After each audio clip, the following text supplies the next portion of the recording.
It's the iconic image. White smoke billowing up from the chimney of the Sistine Chapel, signaling that a new leader of the Catholic Church has been chosen. It's an ancient process shrouded in tradition and secrecy, the papal conclave. One of the biggest misconceptions is that the current pope would somehow appoint somebody or even anoint somebody, like Pope Francis would tell people who he wants, which is totally false. It's a totally open field.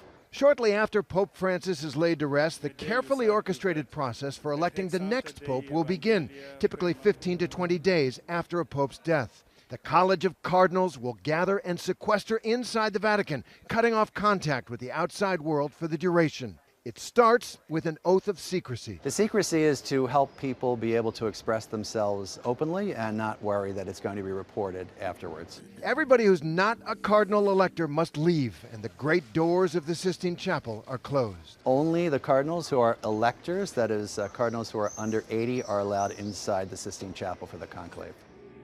There, they will spend time in silence and prayer as they pore over the contenders. The cardinals pray and make the decision under the guidance of the Holy Spirit. What they're looking for is a person who's holy, a person who's a good evangelizer who can proclaim the gospel, and someone who's a good administrator too, which are hard traits to find in one person. When the time comes to vote, sitting in silence in 2 rows on either side, each cardinal will fill out his ballot in Latin before going up to the altar to cast them. Once all the cardinals have voted, the ballots are counted, read aloud, and noted. The votes are then burned in an iron stove at the end of a session. Black smoke signals that no one reached the 2/3 majority required to be elected. If that happens, the cardinals return to vote twice in the morning and twice in the evening, a process that could take days until a new pope is elected and chosen his new papal name, and that white smoke will billow out over the Sistine Chapel.